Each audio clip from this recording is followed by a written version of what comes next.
नहीं चाहिए ननद वाला ससुराल। कहते हैं हर घर में सबकी बराबर बात मानी जाए तो घर अच्छे से चलता है, लेकिन क्या हो जब एक घर में सिर्फ ननद अपनी चलाए। चलिए देखते हैं। ऐसे ही नंदिनी आज घर में चाप की सब्जी बना रही थी, तभी वहाँ रीमा आती है और उसको चाप बनाता देख लेती है। भाभी ये क्या, आप चिकन बना रही है? अगर मम्मी को पता चल गया ना कि आप इस घर में चिकन बना रही है तो आपकी खैर नहीं है। ननद जी, लगता है आपकी आंखों में मोतियाबिंद हो गया है, तभी तो आपको चिकन और सोयाबीन चाप में फ़र्क नहीं दिखाई दे रहा। भाभी ये कोई सोयाबीन चाप नहीं है बल्कि चिकन ही है। यहीं रुकिए, मैं अभी माँ को बात करके आती हूँ। इतना बोलकर रीमा वहाँ से चली जाती है और अपनी माँ सुमित्रा के पास जाकर उसके कान भरने लगती है। माँ, आपको पता भी है आपकी पीठ के पीछे इस घर में क्या बन रहा है? नहीं तो बेटा बताओ क्या बन रहा है। मुझे तो बहू ने बताया था वो आज कुछ अलग सब्जी बना रही है। कोई अलग सब्जी नहीं बना रही वो, बल्कि हमारे धर्म को भ्रष्ट कर रही है।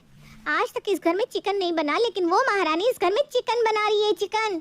ये क्या बकवास कर रही हो रीमा तुम? इस घर में चिकन? नहीं नहीं, वो इस घर में चिकन बना ही नहीं सकती, क्योंकि उसे भी पता है कि इस घर में चिकन कोई नहीं खाता। अरे माँ, इस घर में कोई नहीं खाता, लेकिन वो तो खाती है ना। तुम कहना क्या चाहती हो कि नंदिनी घर में चिकन बना रही है? नहीं तो क्या। अगर आपको मेरी बात पर विश्वास नहीं है तो चलकर खुद किचन में देख लीजिए। कानों सुनी ना सही, लेकिन आंखों देखी तो विश्वास हो ही जाएगा ना आपको। रीमा की बात सुनकर सुमित्रा किचन में जाती है, जहां वो चाप को फ्राई होता देख अपनी बहू से कहती है, नंदिनी ये क्या बना रही हो तुम? क्या बना रही हो माँ जी? चाप की सब्जी है, और क्या। और वैसे भी मैंने आपको बताया तो था आज मैं कुछ अलग बनाऊंगी। हाँ, तुमने कहा था तुम कुछ अलग बनाओगी, लेकिन तुम चिकन बनाओगी ये मुझे नहीं पता था। चिकन? चिकन कौन बना रहा है माँ जी? और आपको ये बात कही किसने कि मैं इस घर में चिकन बना रही हूँ? मुझे बहुत अच्छे से पता है कि घर में कोई चिकन नहीं खाता, तो मैं इस घर में चिकन क्यों बनाऊंगी? रीमा ने बताया कि तुम चिकन बना रही हो। अच्छा तो ये बात है। मम्मी जी, मैं चाप की सब्ज़ी बना रही हूँ और ये सोयाबीन चाप है। सोयाबीन? हाँ, सोयाबीन चाप दिखता चिकन की तरह होता है, लेकिन वो चिकन नहीं होता, वो प्योर वेज होता है। अगर आपको मेरी बात पर विश्वास नहीं है तो आप गूगल कर सकती हैं, या फिर आप अपने बेटे अनुराग को फ़ोन करके पूछ सकती हैं। नंदिनी की ऐसी बातें सुनकर सुमित्रा रीमा को बुलाती है और उसके ऊपर गुस्सा करने लगती है। रीमा, ये क्या बेहूदगी है? जब तुम्हें पता है कि ये चाप सोयाबीन का होता है तो तुमने मुझे ये क्यों कहा कि तुम्हारी भाभी चिकन बना रही है? वो माँ, मैंने ना सही से देखा नहीं था। हो सकता है मेरे सही से ना देखने पर मुझे कोई गलतफहमी हो गई हो। रहने दीजिए माँ जी, ननद जी से तो हमेशा गलतियाँ होती ही रहती हैं, इसलिए मुझे ना आदत हो गई है, और यही वजह है कि मैं ननद जी की बात का बुरा नहीं मानती। आप डाइनिंग टेबल पर इंतज़ार कीजिए, मैं अभी थोड़ी देर में खाना लगाती हूँ। नंदिनी की बात सुनकर रीमा और सुमित्रा दोनों ही डाइनिंग टेबल पर चली जाती हैं, और कुछ देर बाद नंदिनी अपनी सास और ननद के लिए खाना लगाती है। खाना खाने के बाद अब सब लोग अपने अपने कमरे में चले जाते हैं। देर रात अनुराग घर आता है। अनुराग को देख नंदिनी उसके लिए खाना लगाती है, और कुछ देर बाद वो कहती है, अनुराग जी, हमारी टीवी बहुत ज़्यादा पुरानी हो चुकी है, कभी कभी तो हमारी टीवी चलते हुए ही बंद पड़ जाती है, क्यों ना हम एक अच्छी डिजिटल टीवी ले लें? नंदिनी, तुम बोल तो बिल्कुल सही रही हो, लेकिन अभी मुझे समझ में नहीं आ रहा मैं टीवी खरीदूं या रीमा की शादी की सोचूं, क्योंकि तुम जानती हो ना उसकी शादी में भी हमें उसे दहेज देना होगा। आपकी बात बिल्कुल ठीक है अनुराग, लेकिन हम कब तक अपने घर का पुराना टीवी बार बार ठीक करवा कर देखेंगे?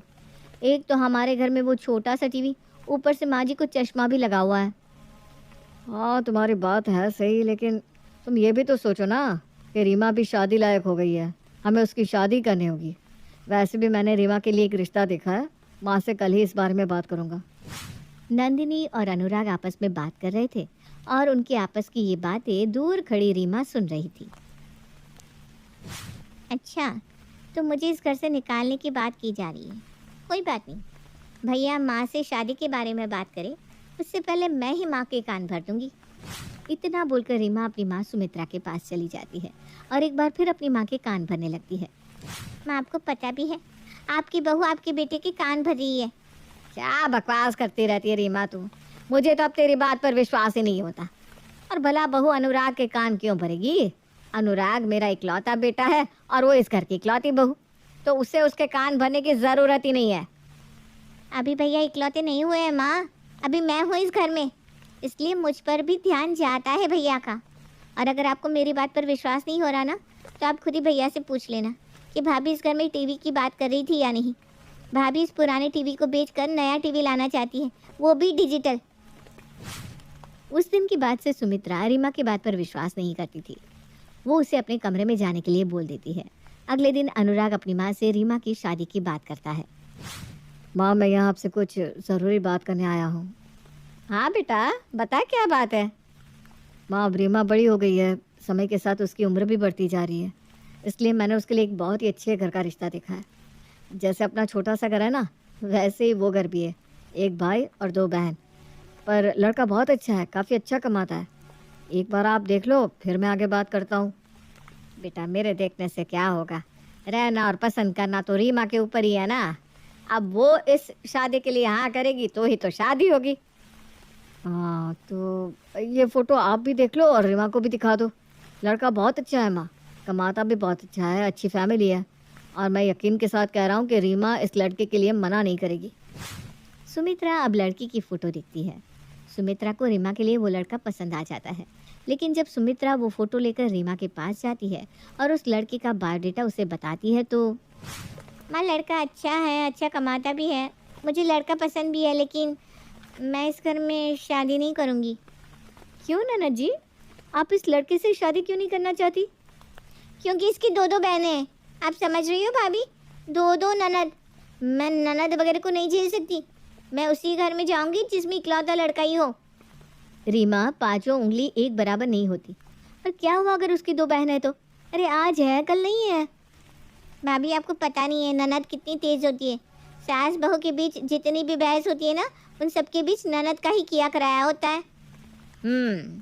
इसका मतलब तो ये हुआ कि मेरे और नंदिनी के बीच में जितनी भी लड़ाई होती है उन सब की आग तू ही लगाती होगी। माँ, मैं ऐसी नहीं हूँ, मुझे क्या मिलेगा मेरे घर में आग लगाकर। हाँ, तो इस लड़की की बहन भी ऐसी नहीं होंगी। देखो, संडे को लड़के वाले आ रहे हैं, इसलिए तुम रेडी रहना। और ये बात मैं खुद से नहीं बोल रही, बल्कि तुम्हारे भैया बोल कर गए। नंदिनी की बात सुनकर रीमा अपना मुंह बनाकर वहाँ से चली जाती है। शाम को नंदिनी अनुराग से कहती है, अनुराग जी, मैं क्या कह रही थी कि अब तो नंदिनी का रिश्ता भी पक्का हो जाएगा। अब उसकी शादी के लिए हम सामान लेंगे, तो क्यों ना हम अपने घर के लिए भी टीवी ले लें। अब कल को मेहमान आएंगे तो उनके सामने ये छोटा सा टीवी अच्छा थोड़ी ना लगेगा। नंदिनी की बात सुनकर अनुराग उसकी बात से सहमत होता है और अगले ही दिन वो एक बड़ा और महंगा टीवी लेकर आ जाता है अपने घर में। इतना बड़ा और महंगा टीवी देखकर रीमा एक बार फिर अपनी माँ के कान में बुदबुदाने लगती है। देखा माँ, क्या कहा था मैंने आपसे? कहा था ना, भाभी भैया को टीवी लेने के लिए फोर्स कर रही है, और देखो कितना बड़ा और कितना महंगा टीवी लेकर आ गए भैया। भाभी तो ज़रा भी नहीं सोचती कि भैया के ऊपर कितना प्रेशर है। अरे कल को मेरी शादी होगी तो उसमें भी तो खर्चा जाएगा ना। लेकिन नहीं, इन्हें तो अपनी ख्वाहिशें पूरी करनी है। अगर भैया टीवी नहीं लाते तो क्या बिगड़ जाता। रीमा की बात सुनकर सुमित्रा को गुस्सा आता है और वो गुस्से में अनुराग से कहती है, अनुराग, तूने इतना महंगा टीवी क्यों लिया और किसे दिखाने के लिए तू इतना महंगा टीवी लेकर आ गया? माँ जी, आप अनुराग जी पर इतना गुस्सा क्यों कर रही है? और वैसे भी ये टीवी मैंने मंगवाया है अनुराग जी से, क्योंकि अपना टीवी खराब हो रहा है, अपना टीवी छोटा भी है। इस संडे जब लड़के वाले हमारी रीमा को देखने आएंगे तो अजीब नहीं लगेगा इस छोटे टीवी के सामने बैठने में उन्हें? बहू, हमारी जितनी चादर होती है ना, हमें उतने ही पैर फैलाने चाहिए। और तू ये कैसे भूल गई कि कल को रीमा की शादी होगी, उसमें हमें दहेज भी देना होगा। अगर तू इसी तरह मेरे बेटे पर हर चीज़ के लिए प्रेशर बनाती रहेगी तो हम रीमा की शादी कैसे करेंगे? अपनी सास की ऐसी बातें सुनकर नंदिनी के दिल को बहुत ठेस पहुंचती है और वो ना चाहते हुए भी अब बोल पड़ती है, माँ जी माफ़ करना, पर आज पहली बार मैं आपको जवाब दे रही हूँ।